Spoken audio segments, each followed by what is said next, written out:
My guest today burst onto the American conscience in 2019 with the release of her debut studio album, Walk Through Fire, and her breakout performance at the Newport Folk Festival that same year. Her earth-shattering voice marks a paradigm shift in what we typically think of as black female vocalists. Her range is vast, as she deftly maneuvers through any genre that strikes her interest. This captivating force of nature refuses supplication and still leaves onlookers picking them jaws up off the floor with every subsequent performance. She, in her infinite talent and grace, is what biopics are made of. She came to plant a flag so that we may never forget as a people who the fuck we are. And thank the good Lord that you and I are alive to experience it. Chocolate, yes. Gorgeous, yes. Voice that can blow the doors off a bank vault, hell yeah. Is this thing on? Because I'm about to say something monumental for this show, and the enthusiasm with which I say it should not be regarded as anything other than irrefutably authentic. A 9.9 on the Richter scale of vocalists. 2017, 2020, and 2022 UK Artist of the Year winner. 2-time UK Album of the Year winner. 6-time Grammy nominated star of the silver screen and stage. The voice of a generation who popped off and changed the whole game. Ladies and gentlemen, for the first time on the Mike Power Show, I am proud to present the irrepressibly talented and incomparable Yola is in the building.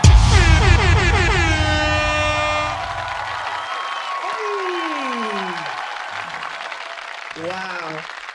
Yo. Thank you. No. Thank you. No. Yola, unbelievable. Thank you for being here. I got to get right into it because you know I talk a lot. So listen, I first saw you at the Tiny Desk concert. Mm-hmm. I'll be on that YouTube Friday, Saturday night, a little bit of Tito's. And you came on, you sang Far Away Look.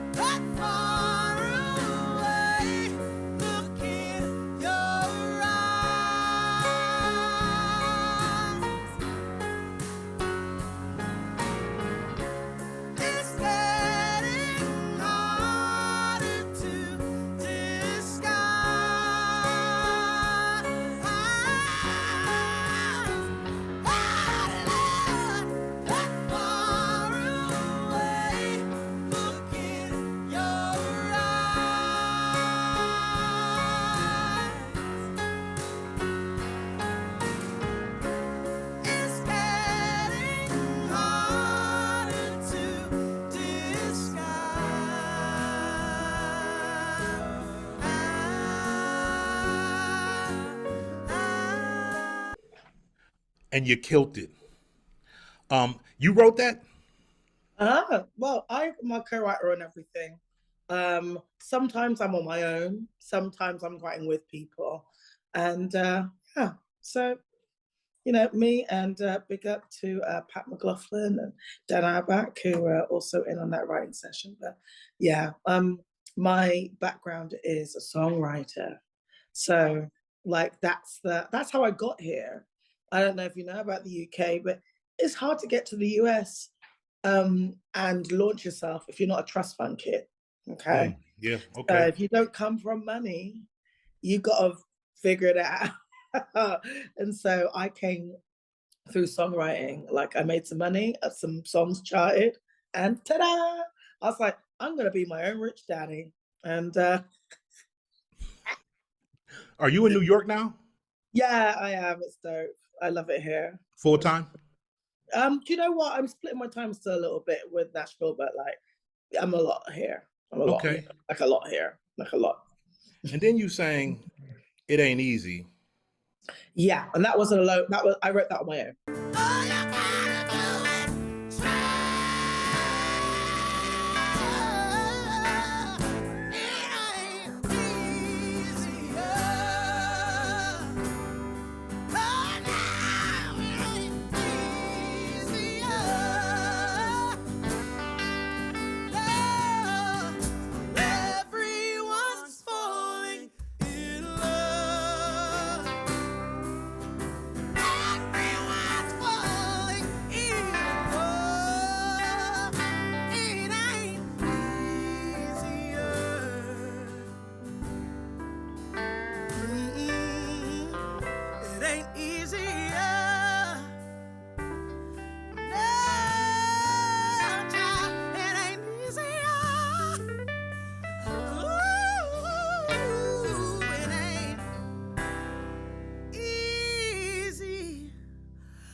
I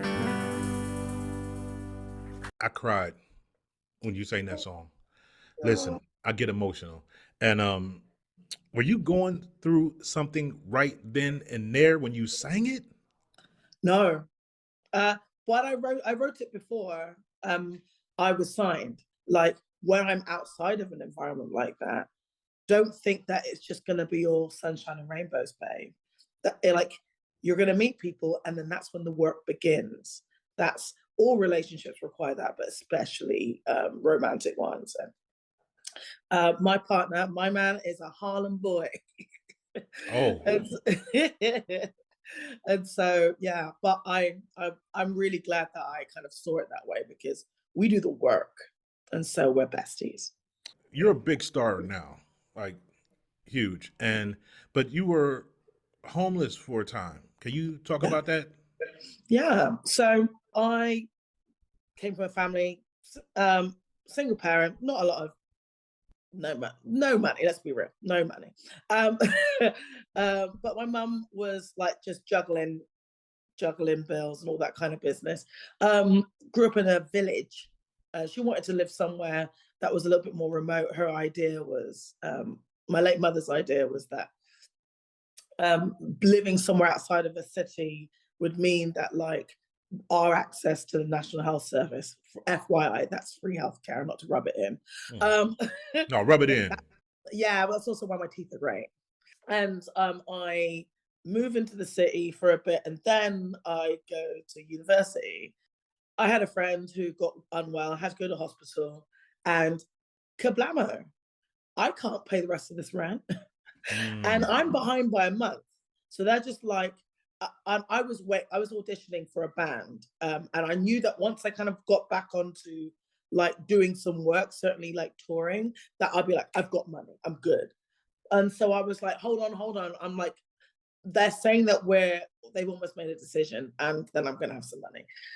Because we've got shows to do. So I'm gonna go into rehearsals, and rehearsals I get paid for, blah, blah, sessions I get paid for, blah, all this stuff, right? But I was behind. And so they gobbled up my deposit because obviously him not being there, it just compounded everything. Yeah. Anyway, so I found myself living in a bush on Hoxton Square in East London. I literally had this big bag that I called the fire engine because it was red. I covered it in mud because it was too bright because I wanted to kind of hide myself. Mm. And so I zipped myself up in my bag. It was like a massive bag. I had all my clothes in it, and I zipped myself up in it, and I pushed it in the bush. And that's how I stayed insulated and I slept, and You without slept. being seen. You And that slept. was for about a week. It was a. You were. You slept. You zipped yourself up in a bag and went to sleep. Yeah, like a giant. I don't know what you call them here. We call them holdalls. Duffel Um, bag. Something like. yeah, duffel. Yeah. But like a giant, like I would say, like a kind of like a 5 foot duffel. That was like Right. big duffel, 4.5, 5 foot duffel. Yeah. And so I had a lot of clothes in there, and I packed them around me, and then I camouflage it and then zip it up. So if I wanted to go to sleep, and I could pop my little head out, my hair wasn't red at the time, thank goodness. Um, so I could go unseen because my logic was if they can't see you, then they can't bother you. And so that was the idea, was to try and be unseen. And just I didn't come from a really great circle of people. Those people that said that they love you, but really, only when you're useful, only when they have a use for you. Mm-hmm.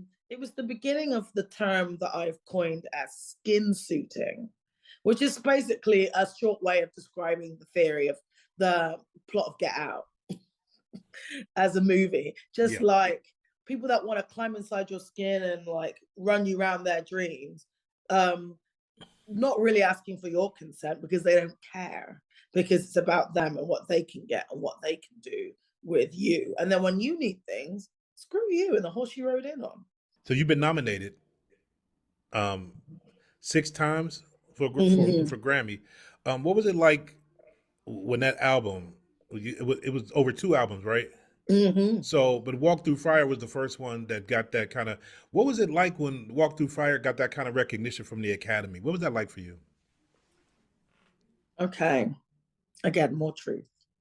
A lot of my first cycle was like, I had to lean into other people's contact lists. I didn't have anything for myself. I just landed in America. And so it meant that the sense of like my identity over that record was severely diminished. It was like I was writing for other people, but then I was singing it. I didn't really have as much celebration internally as I should have or could have, not even should, screw should, could have, because I was being skin suited, but I was involved in it.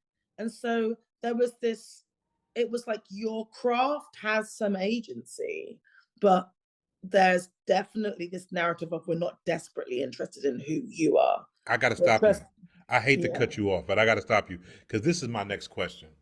Because you had creative difficulty with the label, all right? And you said you had no agency. You called what they do cookie cutter bullshit. Go ahead and continue to expound on what it was like working over there. Is it Easy Eye Sound? Yeah, it was like a long, this is the thing that I find really interesting to talk about because it's not about a one-time occurrence. It's about an entire narrative of like my life up until that point of, and it's a paradigm of existence where, and it's really common in the UK. I would say it's more common in the UK. Okay. Where the idea is that they see a use for your tool. And this is not about consulting you. It's just not. This isn't consensual.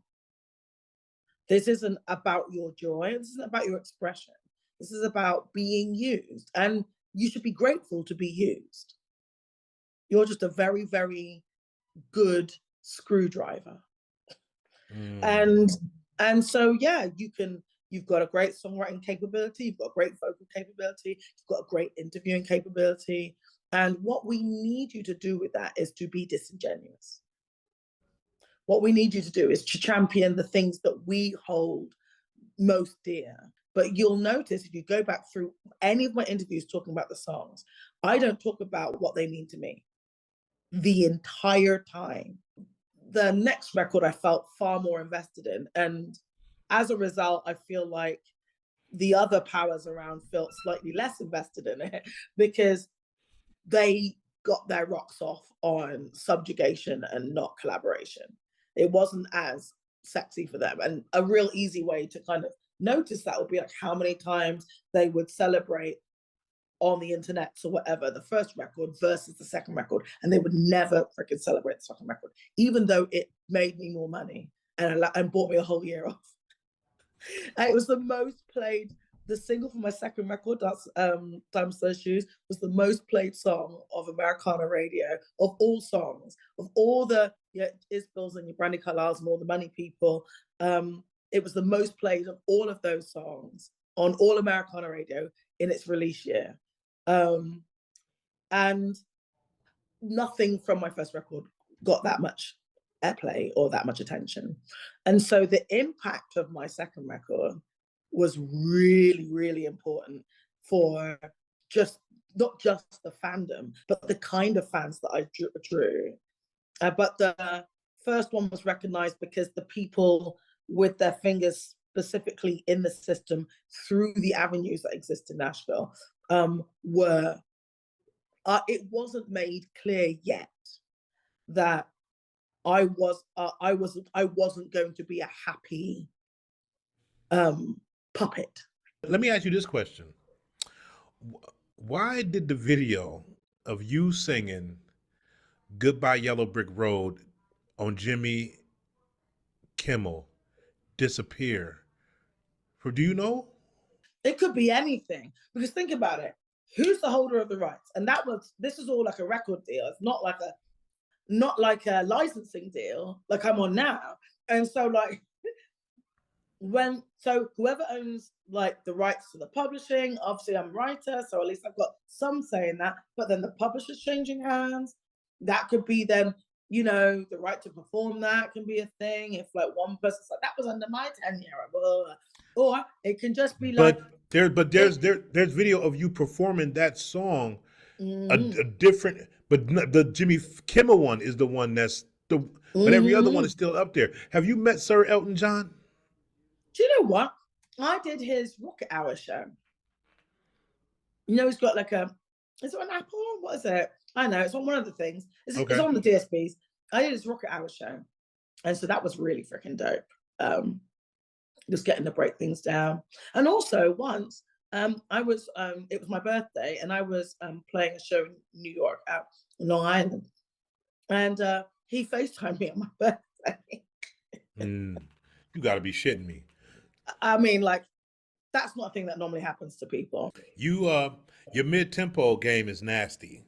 Yeah. So this I'm noticing is not a mid-tempo, the two-step. Listen, Temporary is a banger.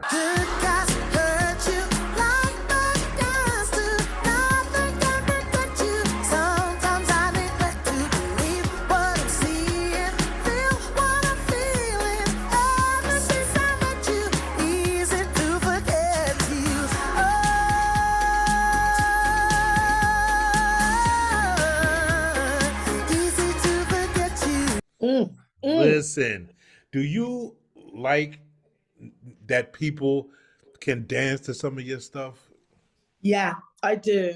I really love, like, I'd say that my optimum tempo is like Auntie gets off her chair at the cookout. Come on now. Come on. You know the jam though. It's like, hey, hey, hey, you're exactly the kind of guy. Come on now. That always, you know, I want it to be that. I want it to be quick auntie to slow auntie. So is it auntie or is it great aunt? And like, so that's my range. I want, grown and sexy auntie, and I want great aunt, and that's my range. They're the space. They're my tempo ranges because I want cookout bangers, man. You call your own shots. I need more of that mid tempo from you because you do it so good. You're in luck. I'm writing at the moment, and I'm halfway through, and that is happening. Oh, thank you, Lord. You ever thought about doing something with Nile Rodgers? Yes, I have. Yeah. Yeah. Yes, I have. In fact, I'm going to add that to my list. Hold the front door. Oh, I got time. Yeah. I got time. I'll wait.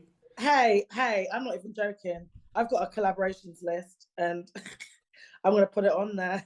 Because Nile Rodgers and Yola? I know, right? Whitney got flack from Black people in like the 80s because it was Black people that wanted her to do more traditional R&B oriented towards a Black audience. My question is, do you they call you the Queen of Country Soul? Well, they did until we changed it. Okay, so maybe that was marketed on their part. It was 2019. Yeah. Do you feel the same pressure from Black people that Whitney did in the 80s? And do you even know about what Whitney went through with Black people? Yeah, I do. Yeah. But okay. I don't feel that so much. And I think the only reason I don't feel it is because my voice sounds like this. The second I open my mouth, people are like, what? Yeah. They're already confused.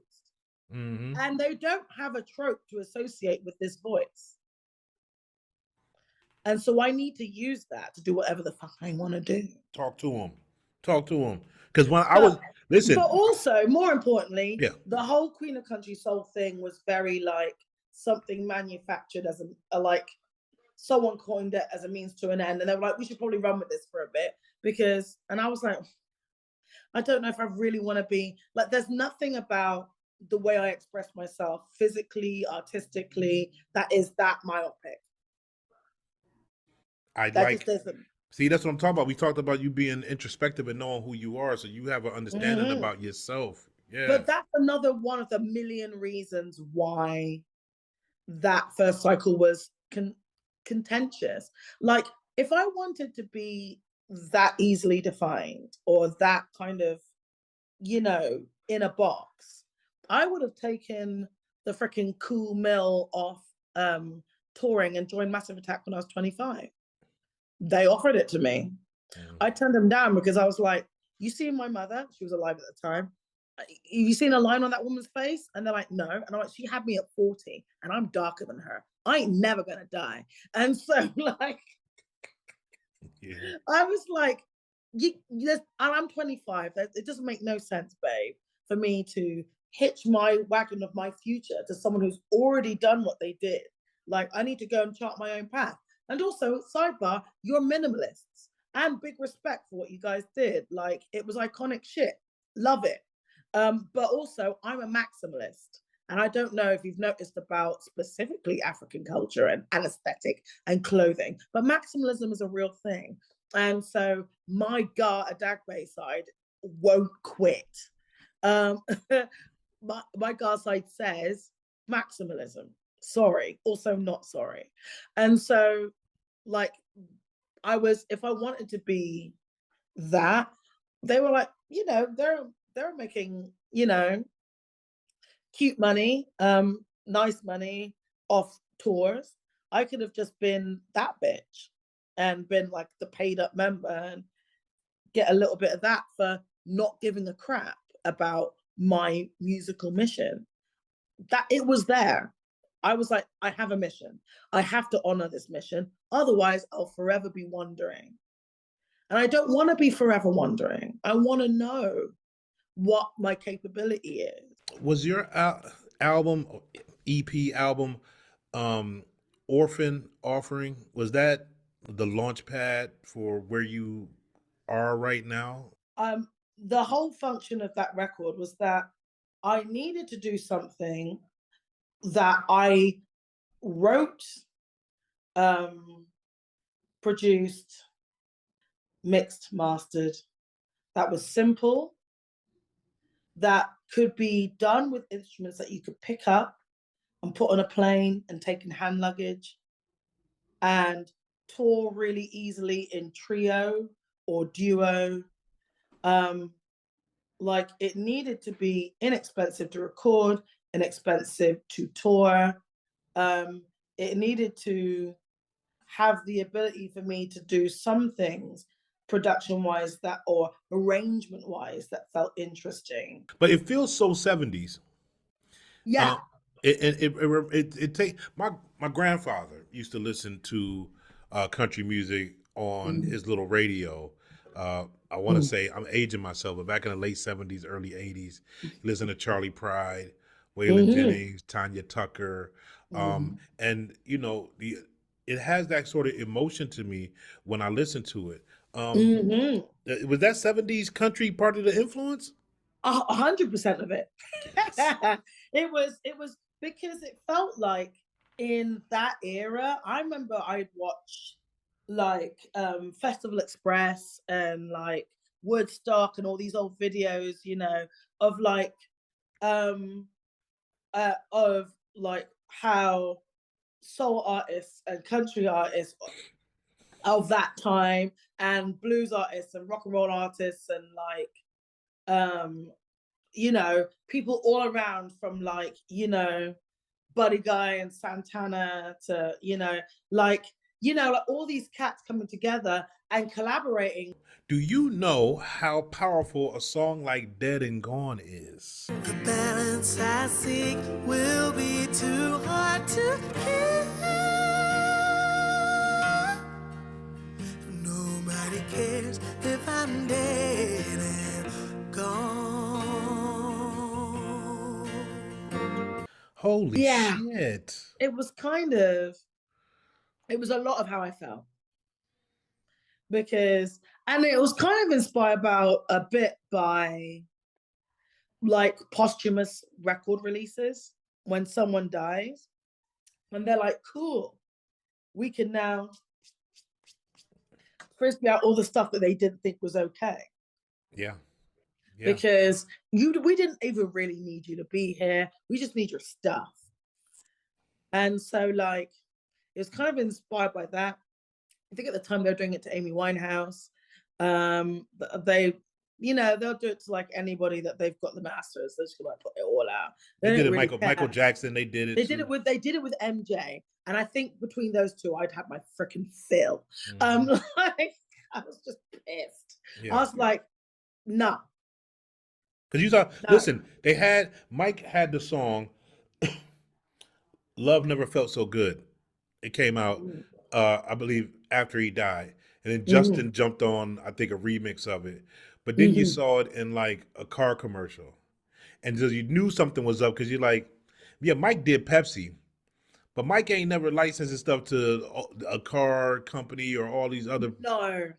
Yeah, so you knew what they were doing. And he was very specific. Those deals were all, everyone knows that the deals that he did, like the way that he did, his business was very specific. He was a rights buyer of so many masters, to the point that it making him an enemy of a lot of people. And so like a lot of people, like a big enemy. Like that's like the amount of power he had of the holding of rights was freaking insane. But we're not even gonna say the names, right? Because it was that group. No, we didn't say shit. Right, it was that group, and it was that guy from that group, and it was that guy that was way up here that ran the label, which he talked about in public.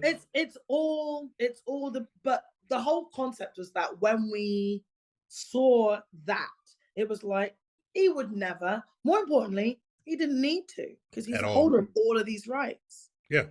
And that's the point that I'm making. It's that like it was incongruous with what his portfolio was. And you talk about slavery on that record. Yeah. Because I'm like, people keep trying to rebrand that shit. 6 Ways to Sunday, and be it like the kind of physical style or the psychological style, or the idea of, oh, I give you this, and for this I get your soul, the classic devil's bargain, all of these kind of permutations of like trade are all depend on you not knowing like the worth of what you're trading. Like they're never giving you like for like. It's never an equal trade. Like they're always getting something more valuable. They treat you like they treat Africa.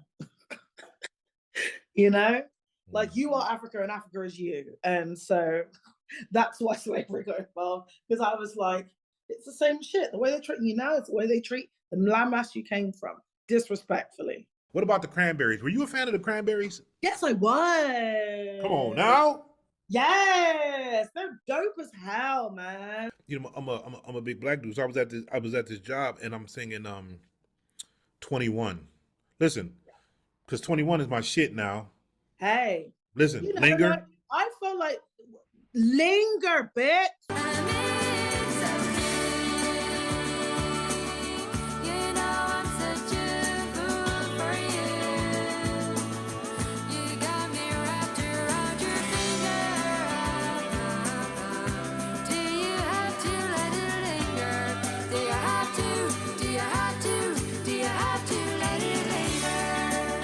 Listen. Bitch.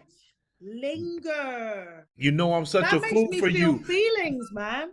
That makes me feel feelings. But hey. Yes. It makes me feel feelings. But Celtic people always make me feel feelings. Like, Celtic people from round where I grew up. The understanding that people keep forgetting that Irish people were at war with colonizer. Mm-hmm. Irish people from Ireland. Listen, zombie.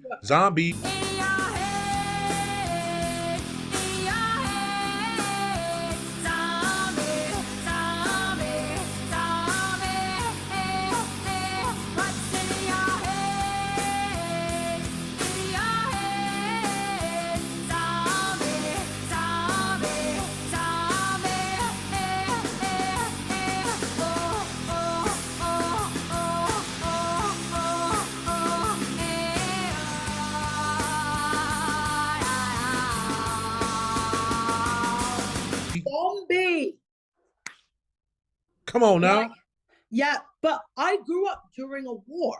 People don't realize that. There are bomb threats and like real on the ground fighting. Talk about IRA. Yeah.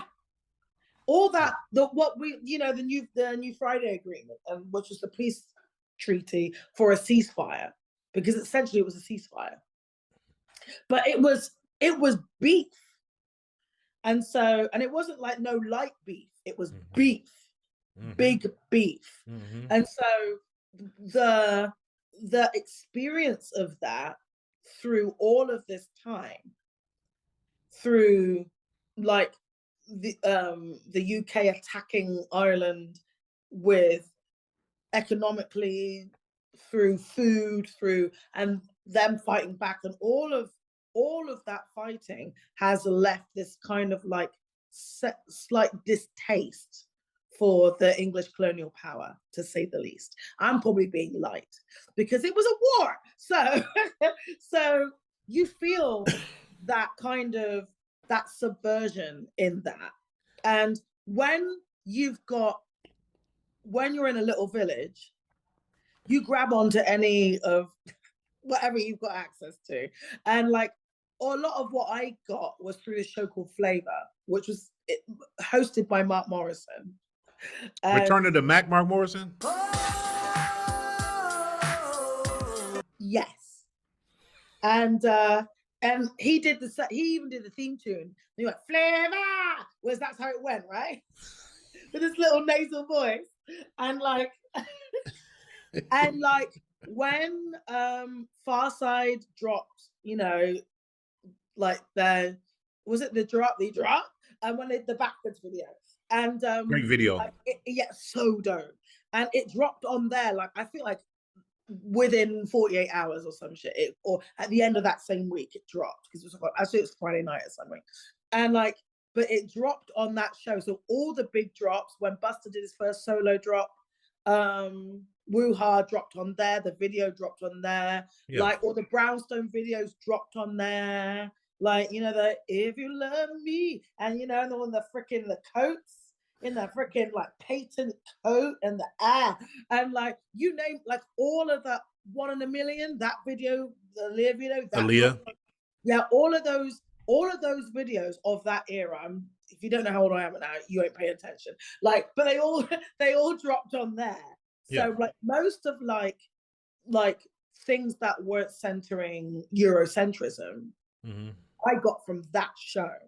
And a lot of Brits did. So like hip hop came over to the UK and it was popular, and a lot of the East Coast stuff was like mad popular. West Coast kind of was pushed harder, I feel like, by the machine in the States to us, but like East Coast came over here and was very organically appreciated. Because we talked about the Cranberries, so I have to say, because it's so important for me, who knows if this part gets edited out, whatever. Rest in peace, Dolores O'Riordan. I love that lady. R.I.P. I love that lady. But the way she would stand on business. Yes. She wasn't scared? She wasn't scared. No, not at all. The way she would stand on business, I was like, you know what? I fuck with her. And so like there are loads of like, Bjork was another kind of person who was like, but stood on her weirdness. And she's like, I'm just, and the way that she would show up was in a way that didn't feel like it was pandering to anything, centering anything that felt exclusive to me. Yeah. And so when people either stood on business in a way that was very kind of had a rebel quality to it, or were just so freaking weird and didn't try and fit into any other, that made me feel like that art was beautiful again. And like it wasn't all thousands of miles away, that there were some things here. And we had like you've always got the people who are just like so deeply entrenched in being groovy ass motherfuckers, especially vocalists like Karen Wheeler. Like I felt like a lot of her kind of landed in me as a vocalist. Soul to Soul, if y'all out there don't know what we talking about. Yeah, if you don't know. Yeah. But that was mad. It was mad important to see her because she looked like me. You know, and so I was like, hey, hey girl, hey, you know. And Soul to Soul was huge. And so like to have someone who had rebel heart, someone who was a freaking weirdo, someone who was mad soulful, and they were all like around Europe. It was like, it does happen here or in and around these areas. And it's not like you're completely isolated until you get over there. Because that's what it feels like. And that's fun. That's a sad state of affairs. You love talking about music. I'm obsessed with it. It's my favorite thing. I'm so lucky it's also my job. That's why I'm so lucky to have this conversation with you, because I'm really a music dude. For the longest time, I'm so blessed. Probably edit it out, but I'm so blessed because I was so enthralled and pulled in by what you do. Is you talk about you do this a lot because it's coming from like, and for me, when I saw that, when I heard you, and it was this, I was like, oh, this right here though. I was like, no, she's serious as fuck though. But you touched me like somewhere deep down in here. So I DM'd you a long time ago. You're a busy person. You're a superstar. So it's like sometimes I reach out to a superstar. I don't care if they get back to me or not, because I'm like, they wait. I'm just a little guy. But I'm obsessed. Let me not use that word, but yeah, let's use the word. I'm obsessed with Yola.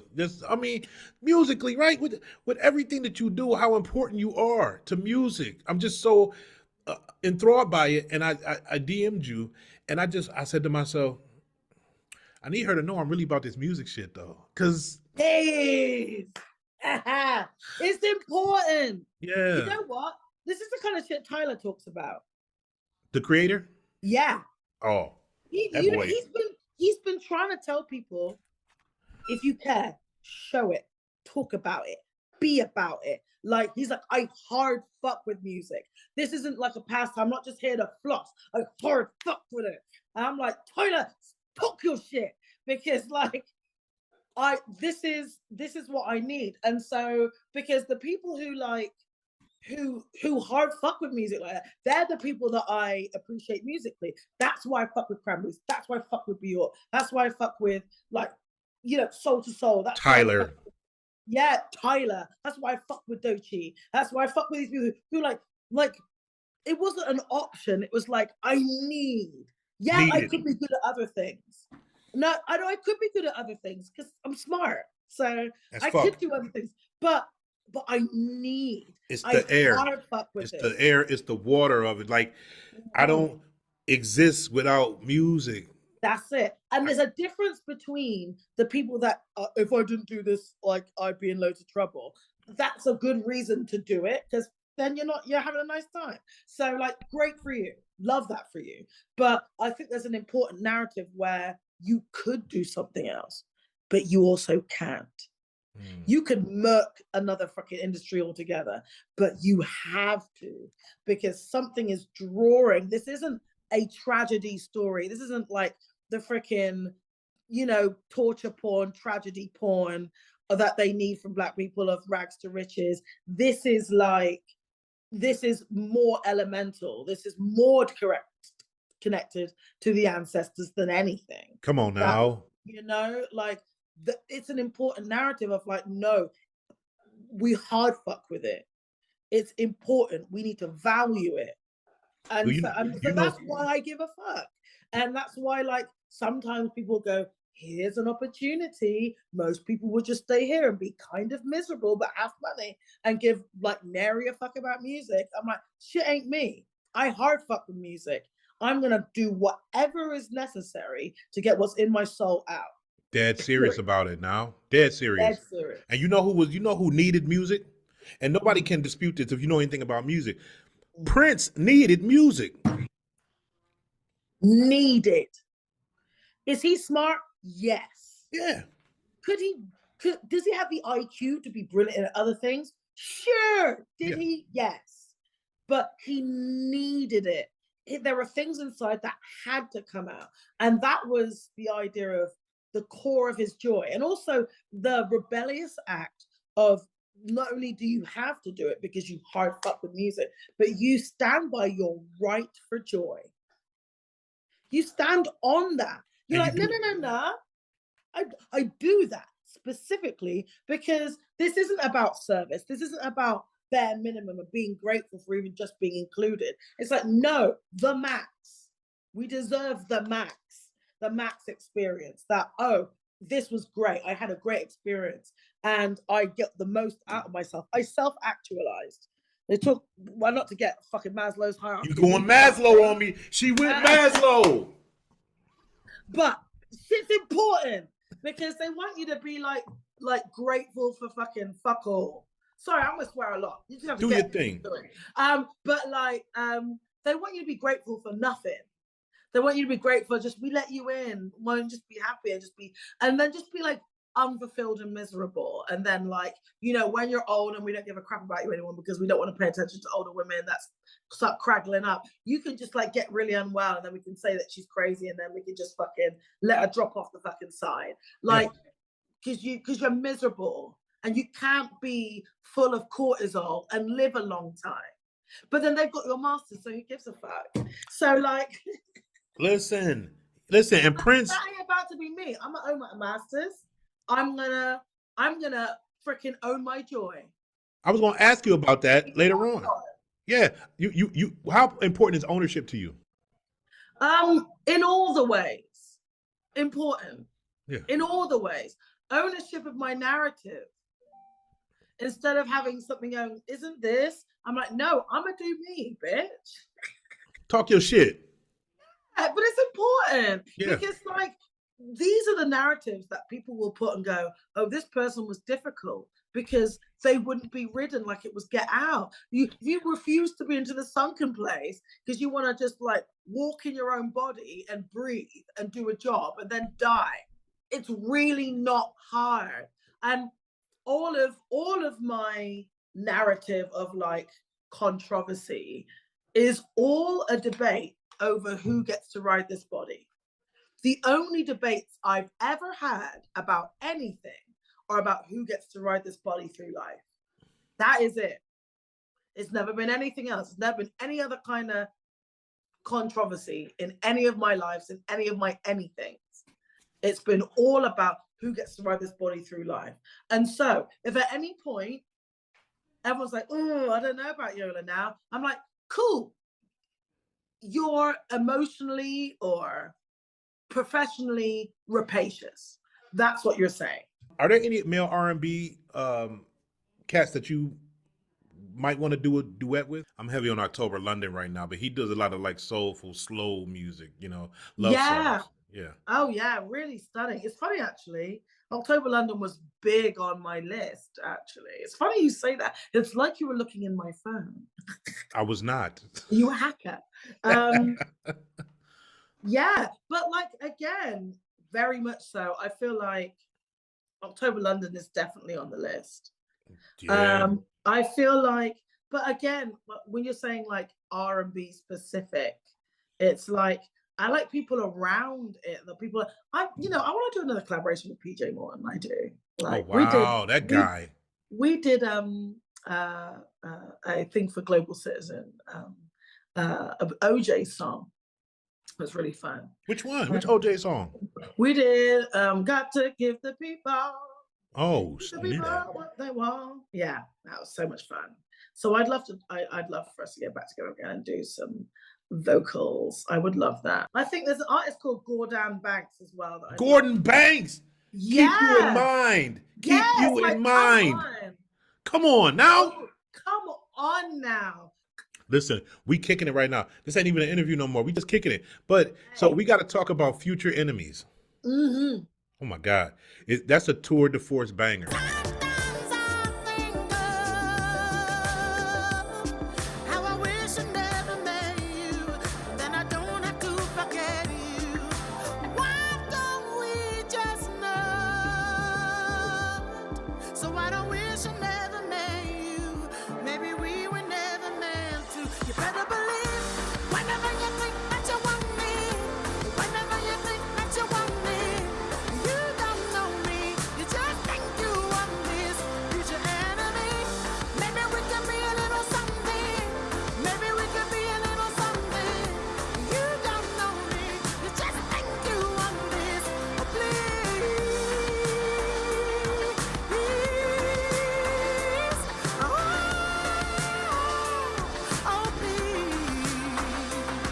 It's deep, but it's simple at the same time.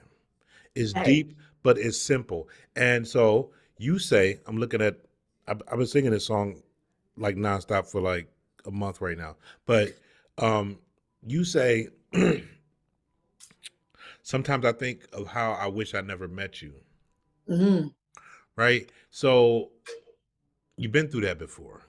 That Yeah. part. That Yeah. part. Big Because time. you're like, because it's that person and you got so much love for them or whatever. You just, but the thing ain't right. And you really do wish, like Carl Thomas said, I wish I'd never met. It would be easier Mm-hmm. if I'd never met you. If I never met you, this would be so much. Because it's like, it's easy when you just like, oh, I can't stand this motherfucker. It's good. All right, I'm cool. But like, I got to be away from you. But I love you so much. We wasn't really meant to be together. I wish I never fucking met your ass. I've said that to somebody before. So I'm just talking my shit. But Hey, my that's what favorite this line is in the for. chorus.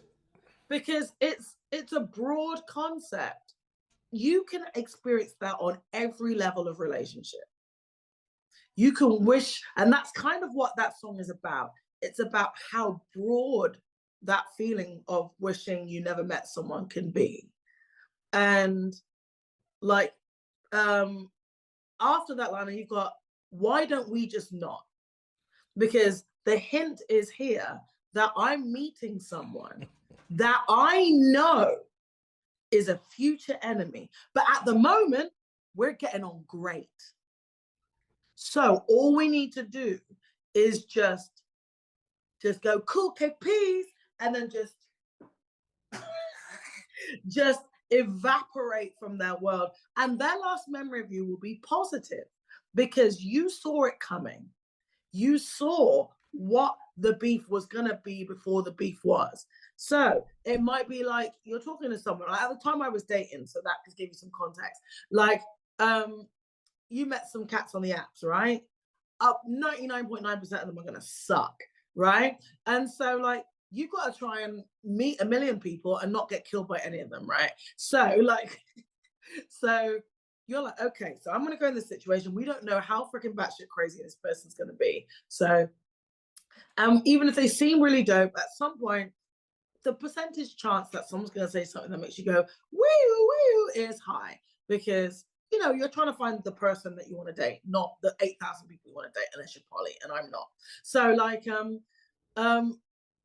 it's an inevitability that you need to learn how to like recognize that moment and still keep going through and go, we won't talk about that because we can't talk about that without this turning into beef. I listened to the song so much, and then one of the parts of the song that became so important to me, and I may have underestimated how important this was, but in my soul, it became super important to me because I finally heard it. You sing, at the end of these choruses, you sing the word please. But after that, you sing spare me.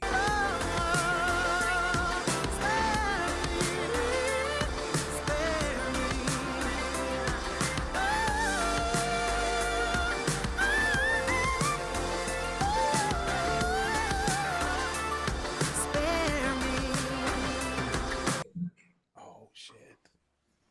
Hey, listen. Because I heard, when I finally heard it, it's like, oh, this, you was trying to tell him, and this is the guy, like, but spare me. Spare me. The way you sing it, though. I'm like, none of us need to do this, babes. No one wants this. It's like, spare me. I don't need it. You don't need it. Nobody needs this. Spare me. So you're in New York now. Have you had a chance to have a chopped cheese sandwich? You know what? No, because me and fast food and this country don't agree very much. And so, you might know this, but American food is illegal in all the other countries. We just not finding out. At least I am. Yeah. Yeah, okay. So FYI, it's illegal. So the reason it's illegal because of loads of things like the hormones, the chemicals, banned substances, um, and for all the banned substances that they call banned substances in this country, the ones that are really deeply illegal are the ones that are in the food.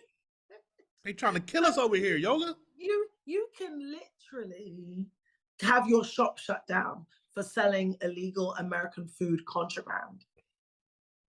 We are trash. We think we the best. We're trash. It's so embarrassing. I was hilarious when you saw people jump on Red Note and they saw how people were living, and they're like, "You're living in the future," and they're like, "No, bro, you're living in the past." And they're like, "It's 2025." I'm like, "No!" Like, listen, they are. you know, They are. Europe, we don't even have air conditioning, so like, I'm not even gonna pretend like we don't. Listen, they out here running like, that. They depopulating this motherfucker. What they doing? They getting rid of. Yeah, this, you that's know, what it like, is. you know, don't cry for me, Argentina. But like, but it's like, yeah, like, so I can't go and eat like just anything here, or bring me out in hives, because I haven't been conditioned. I haven't had like small introductory volumes of this to get my body used to sustaining on this stuff. Like, you put it into my body and hives turn up. We are so trash. Do people recognize you when you go out and about in New York? In New York, yeah, sometimes. I went to, what was it? Balthazar. It's a restaurant, like a French steak restaurant type of thing. And one of the servers had a Yola tattoo. And I was like, well, yeah, I was like there with, of all people, Emily King for my birthday. Yeah. We went out and we got lunch, and just like we're talking shit and having a nice time. And they're like, "Oh my God, it's you!" I'm like, "Hey, all right." And he's like, "Yeah," and then pulled up the shirt and like on the side, tattoo. Yo, that must have been great. Yeah, because I see you always post videos like you be in the park and shit like that. When you post your videos. Yeah, like, you know, I live in a slightly less populated area. I'm not gonna say where, but like, yeah. You having your bucket hat on, you know what I mean, doing your thing. I respect it. Yeah. I'm like out and about. I'm out in the streets. It's not like I'm getting freaking swamped like Beyonce, babes. You know, like I can walk around. So let me do this last question. So when you talk about dating, I seen that. I don't know where I saw this, but you used the word fuckboy. Right? Yes, and so I did. Maybe fuckboy got a different definition for us than it does for you, because fuckboy for me is you a sucker, right? You know, like I mush you in the face, you a fuckboy. Oh wow, okay. Yeah. Okay, so I think that this is something that exists within the annals of dating as well. And maybe this is now a gender divide kind of situation. Okay. More than a continental divide. Because I don't think I picked this up in the UK. I think this was a US pickup, but from women. And specifically, and queer men, actually, that said, very much so. Definitely gay men and women. So people that smash guys, and whichever way you look at it. And it was very much like guys who are very unabashedly the man about town, the bachelor, the perpetual bachelor, the kind of guy that, you know, like, he likes to kind of have a rotation, or maybe he's just got a collection, like a harem.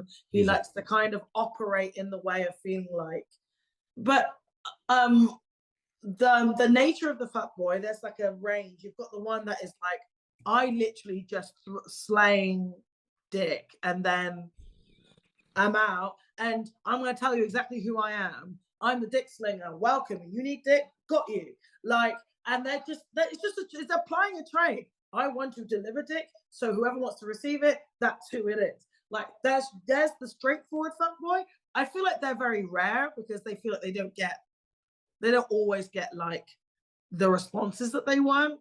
But like, for the unfussy fuckboy, the guy that isn't really like, he's like, oh, you know, I'll do anything. I'm not really that. Like, he'll be very straightforward. Like, there it is. For your fussy fuckboy, he's like, he wants to feel like for a moment that you thought it was going to be real so that he can go, ha, but it's not, but I know I'm fabulous, right? So there's a little bit of an ego boost in it, of that idea of like the plausible deniability of it being something. Like it adds to the kink of the smash. That idea that mentally you imagine that it could be something, but you don't know what. It's not definitely nothing. And that not knowing adds to the kind of intensity. So they play with that game, and so that they can, you know, borrow from the experience of smashing someone that you love. Because you know, when you smash someone that you love, that is a whole different game. And so, but they can't get that because they're emotionally bereft. So what they have to do is pretend and play the game so they can get a semblance of that feeling. That's a great way to end the interview. And we love us some Yola, you know. And we listen. We don't play about no Yola over here now. It won't be no Yola slander over here. You know what I mean? My father, I tell the story often. Obviously, we're done with the interview, so this part. But my father, the first song I ever heard in my life was my father was playing me Isley Brothers, Earth, Wind and Fire, Barry White, Marvin Gaye. Yes. So he got me going in the right direction. And then of course, like the first tape I ever bought was Run DMC's first album. The second album I ever bought was Thriller. Right. Mm-hmm. And so it's so intimate to me. And I remember watching the Grammys when all the superstars would come out. And it's like, so listen, we talked about a lot of music. We talked about Genesis. There's Michael Jackson. There's Cyndi Lauper. There's Lionel Richie. There's Stevie Wonder. There's Tina Turner. And then somehow I got somebody of that caliber to come talk to me on my show. Mm-hmm. Because of who you are. And I see what you like as well. I'm like, of my posts, you'll chime in and you'll be like, blah, blah, and you'll say this, blah, blah. You're always on point. I'm like, I'm going to check this guy out. You know what? There's a lot of similarity here. Shit is mad important. And everywhere I go, because obviously I'm not from here, my approach to life is go to a continent, see what's fucking happening. Like, that's my approach. And so I love talking to people from different continents and getting the insight, getting the skinny on like life and finding those threads that connect us, especially Blackness across continents. It's like the diasporic family is like my biggest passion on planet Earth, you know? The relations, the cousins, you know? And finding people, especially in situations where like people think that people from this area, this region are this kind of way. I'm finding people that are like freakishly identical to you, that live in a situation that is nothing like it. What's poppin', is your boy Mike Powers.